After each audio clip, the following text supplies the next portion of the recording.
Muito obrigada. Eu queria começar também por agradecer ao Dr. Rui Rio o convite gentil que me fez para estar aqui. Tenho imenso gosto em partilhar convosco aquilo que eu penso serem os dois compromissos que alimentam a minha missão cívica e que entendo deverem orientar as políticas públicas. Estes dois compromissos, o primeiro deles, que eu considero um país que é, no fundo, o meu combate e o combate que devemos ter para a desigualdade em Portugal, um país inteiro, por um país inteiro, mais justo, mais coeso e mais solidário. O abandono do mundo rural é um fenómeno global e inexorável. Em Portugal, o êxodo dos territórios rurais, os quais estão naturalmente associados à percepção comum de interioridade, intensificou-se nas últimas décadas, em grande medida pela perda de valor destes territórios e da atividade económica agrícola de baixo rendimento que aí prevalecia, a par da incapacidade revelada para a substituirmos por atividades económicas alternativas. Na falta de oportunidades, este abandono tem sido particularmente expressivo entre as gerações mais jovens, para além de partirem à procura de emprego qualificado, buscam um contexto de oferta de serviços que está sobretudo associado aos centros urbanos mais dinâmicos. Não será, por isso, possível conceber políticas públicas eficazes para a coesão do país sem uma estratégia coletiva e inteligente de valorização do território. É por isso que não é possível falar em descentralização nestes moldes. Igualmente relevante nestes tempos de transição é o apoio que deve ser dado à atividade económica que aí sobrevive, em particular a uma agricultura que persiste essencialmente de base familiar, plurirrendimento, em sintonia com outras atividades produtivas apoiadas no território, apostando na formação e no conhecimento como ferramentas indispensáveis à construção das alternativas. A tragédia dos incêndios de 2017 tornou mais visível a situação de abandono das atividades tipicamente associadas ao território, como a agricultura e a floresta. Na ausência destas atividades, sem o ordenamento cuidado da floresta e numa conjuntura climática cada vez mais favorável à ocorrência de eventos extremos, o território é mais suscetível ao fogo e, genericamente, aos riscos. É por isso da maior importância apostar na prevenção dos riscos, na valorização ecológica do território, do restauro da paisagem para a edificação progressiva de uma floresta diversa e resiliente, o que implica uma intervenção permanente nos territórios e o envolvimento das comunidades residentes. Valorizar o território é fundamental e este objetivo passa necessariamente pelos incentivos à organização e valoração da floresta com fins produtivos ou conservacionistas. O padrão de envelhecimento associado às regiões do interior é uma realidade que se acentuará nas próximas décadas, tornando-se dramática e intolerável quando deixa de haver capacidade de resposta pública às necessidades básicas destas populações. Em Portugal, optou-se por retirar serviços públicos de apoio à saúde, à educação e à segurança no interior do país, uma decisão pouco lúcida e discriminadamente adversa para o bem-estar e resiliência das comunidades.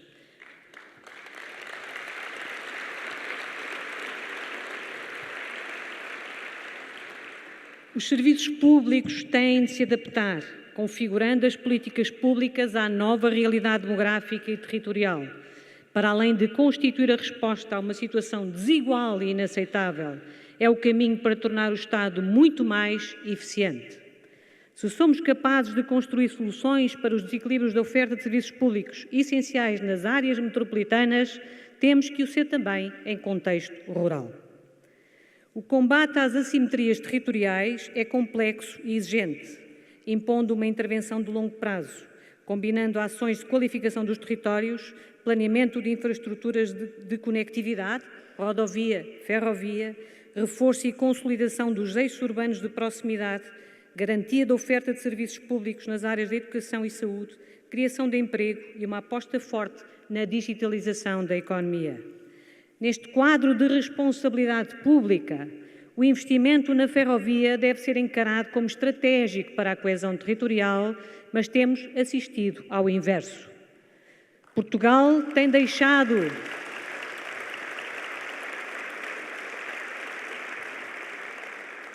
Portugal tem deixado de degradar este serviço e optado pelo encerramento das linhas que garantiam acesso capilar a setores importantes do território. Corre-se ainda o risco de fazer o mesmo com vias férreas estruturantes, como a linha do Oeste, a linha da Beira Baixa e a própria linha da Beira Alta, que durante tantas décadas funcionou como ligação de Portugal ao seu interior e à Europa. É importante retomar o investimento na recuperação da ferrovia, passando sempre que possível todas as linhas de via única à via dupla, de modo a eliminar os constrangimentos que prejudicam a coerência dos horários, introduzem atrasos sistemáticos que se multiplicam pelo sistema. Seria igualmente relevante alargar o serviço intercidades a todas as cidades portuguesas atualmente servidas por via férrea. É possível combater a assimetria territorial de forma programática, consistente e progressiva, com a intervenção cúmplice de todos os setores do Governo e na base de um amplo compromisso político.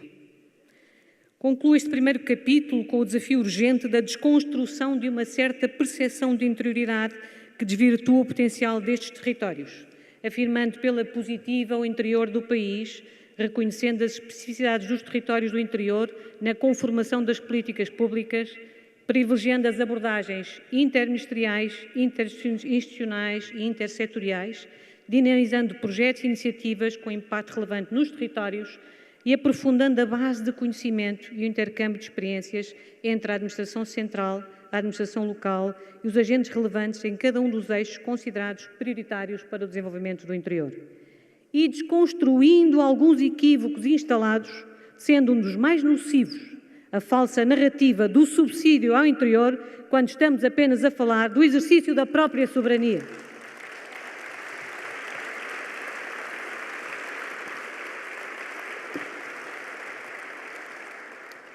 O segundo compromisso que hoje vos trago é o meu compromisso e o de todos por uma economia verde, circular e descarbonizada. O compromisso pelo desenvolvimento sustentável, consagrado na Cimeira do Rio sobre Ambiente e Desenvolvimento em 1992 e na Cimeira Mundial de Joanesburgo sobre Desenvolvimento Sustentável em 2002, é um dos maiores desafios que se colocam a Portugal e ao mundo. As alterações climáticas, o crescimento demográfico, a gestão dos recursos hídricos e dos bens alimentares, a proteção dos oceanos, a conservação da biodiversidade e dos serviços dos ecossistemas são questões que determinam cada vez mais as escolhas e as decisões em qualquer país. As questões ambientais e sociais cruzam-se e influenciam-se mutuamente, justificando cada vez mais uma reflexão conjunta por parte dos poderes públicos. Neste sentido, recordo uma análise de Nicolas Hulot, ex-ministro para a Transição Ecológica e Solidária de Emmanuel Macron. É preciso combater os problemas do fim do mês para resolvermos os problemas do fim do mundo.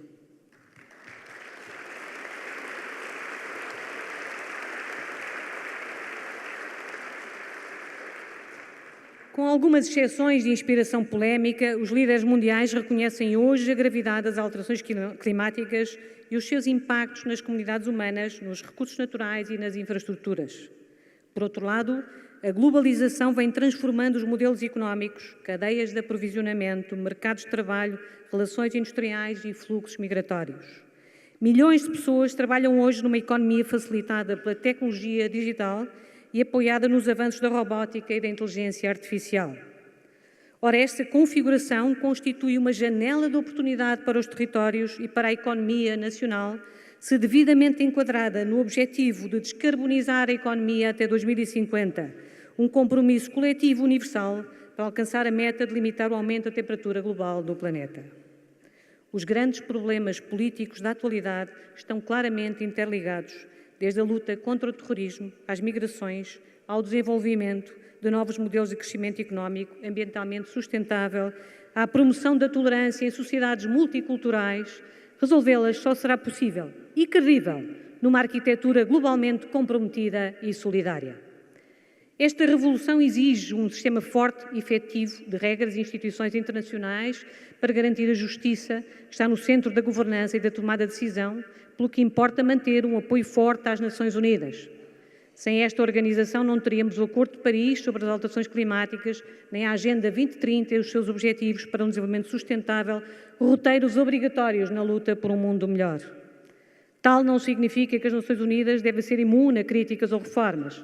O desafio para esta organização é agora muito maior do que tentar manter a paz e a segurança entre nações ou conter a rivalidade entre as superpotências. É desenvolver soluções inclusivas, justas e viáveis para os problemas económicos, sociais, humanitários e ambientais que o planeta enfrenta.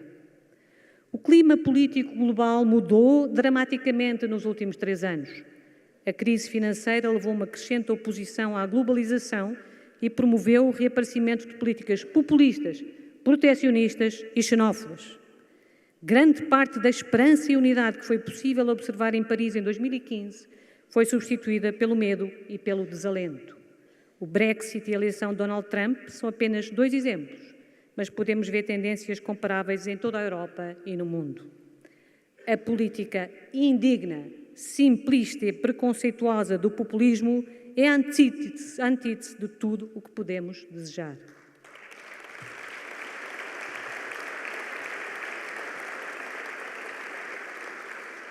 Será sempre uma política que despreza conscientemente os valores da solidariedade e da justiça, os quais estão na matriz identitária do desenvolvimento sustentável. São também tempos e circunstâncias intimidatórias, em particular para as mulheres e para as minorias, tantas vezes sob o cobarde manto de anonimato que abunda nos médias sociais. É por isso que os tempos também exigem mais daqueles que ainda acreditam na solidariedade e na justiça, que são e que não podem escolher o silêncio. E não temos que esperar por uma liderança global. A reação aos populismos isolacionistas assinala alguma esperança. Para além dos contextos formais de governança, as cidades, as empresas e o cidadão comum e os jovens são cada vez mais aqueles que se manifestam e que exigem a ação em toda a Europa. Estejamos atentos. Os jovens chegaram e vão ser eles que vão promover esta grande mudança.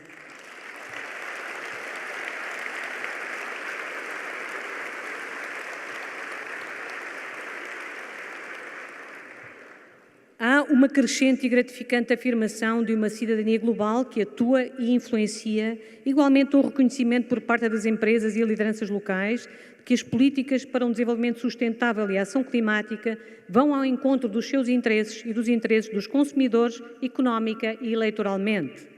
Não se trata de uma utopia, mas antes de um ato de inteligência. As políticas de promoção da sustentabilidade são verdadeiramente as políticas mais transformadoras, mais racionais e mais inteligentes que qualquer organização ou comunidade pode adotar ou promover. Eu tenho que ser mais rápida porque já vi que alcancei aqui os 12 minutos. Peço desculpa, mas eu entusiasmo com estas missões, mas portanto vou tentar avançar aqui, porque queria falar-vos ainda, é preciso uma contínua e intensa pressão política para enfrentar as causas subjacentes aos problemas que os Objetivos de Desenvolvimento Sustentável sinalizam: a pobreza, a discriminação, conflitos e a desigualdade. Na verdade, se não colocarmos a desigualdade no centro da agenda de desenvolvimento, estaremos condenados ao desastre coletivo. Precisamos de coragem para confrontar os interesses políticos, comerciais e económicos que procuram manter a ordem atual e aproveitar a oportunidade que a transição para uma economia de baixo carbono nos oferece, corrigindo as desigualdades. Precisamos de promover acordos, inclusão e consenso para alcançar políticas que funcionem para o bem comum, em vez de limitar o interesse próprio, tanto no setor público como no privado. E precisamos de inspirar a esperança em todos os setores da sociedade, especialmente os jovens, deixando-os saber que as suas vozes serão ouvidas, as suas experiências reconhecidas e as suas ideias acolhidas na elaboração das políticas públicas. Vou acelerar. É cada vez mais evidente a insustentabilidade de um modelo de desenvolvimento que persiste no equívoco que é possível continuar a explorar recursos sem ter em conta a sua finitude, comprometendo o futuro e fechando os olhos a uma crescente e inaceitável desigualdade. A consciência dos limites e a percepção de que vivemos um momento ambiental e social crítico já não expressa uma utopia ou a desproporcionada teimosia de alguns que não confiam na capacidade do homem para encontrar as soluções que desejam por parte da ciência e da tecnologia. Basta atentarmos aos cenários e aos números de forma objetiva. A população global do planeta é atualmente cerca de 7,6 mil milhões. De acordo com a expectativa de evolução demográfica, na próxima década, já não numa geração, na próxima década, seremos mais 1.000 milhões de habitantes a utilizar espaço, recursos, seremos muito mais a conduzir automóveis, a viajar de avião, a exigir mais alimento, a construir mais casas, a beber água. Se todos adotarem hábitos de consumo per capita semelhante aos dos americanos ou dos europeus de hoje, a dilapidação de recursos e a degradação do planeta é inexorável, com ou sem alterações climáticas. Quando esta percepção se torna cada vez mais clara e universal, compreendemos que o caminho tem de ser distinto, tornando inadiável uma agenda verde em que a energia limpa, os automóveis não poluentes, a utilização eficiente de água e de energia determinam o próprio futuro das próprias indústrias globais. Podemos mudar os nossos padrões individuais de comportamento, mas também precisamos de lideranças que tragam mudanças viáveis, sistémicas e sustentáveis em escala e velocidade. O mercado deve refletir os custos ecológicos e humanos das decisões económicas e definir informação sobre os custos, por forma a tornar transparente as consequências da ação e da inação. Eu vou abreviar para concluir, embora tivesse ainda aqui mais algumas notas. Portugal tem uma grande diversidade de territórios e cada território tem a sua dinâmica de desenvolvimento necessariamente associada à qualificação dos recursos humanos. Ao Estado compete assegurar um acesso justo a infraestruturas e serviços e no mundo global, na sociedade de conhecimento, o acesso à educação é decisivo para as oportunidades de desenvolvimento das regiões e dos municípios. São várias as teorias de crescimento e desenvolvimento endógeno, sendo quase todas entendem o capital humano, o conhecimento e o progresso tecnológico como suas alavancas. Quebrar o ciclo vicioso da interioridade, trabalhando as diferentes dimensões, passa necessariamente pela inversão das tendências demográficas e pelo investimento inteligente e criterioso, a fixação das populações, a formação do capital humano, a inovação e desenvolvimento e as cidades funcionais são a base sustentável para um crescimento e desenvolvimento territorial harmonioso, inteligente, inclusivo e sustentável. Termino com o primeiro artigo da Declaração Universal dos Direitos Humanos. Todos os seres humanos nascem livres e iguais em dignidade e direitos. Se alguma frase precisa de ser proclamada e celebrada em todas as esquinas, em todas as salas de aula, locais de trabalho e praças públicas, é esta: uma rejeição simples e poderosa do racismo, do discurso do ódio, das notícias falsas e de todas as políticas divisionistas e isolacionistas. Muito obrigada.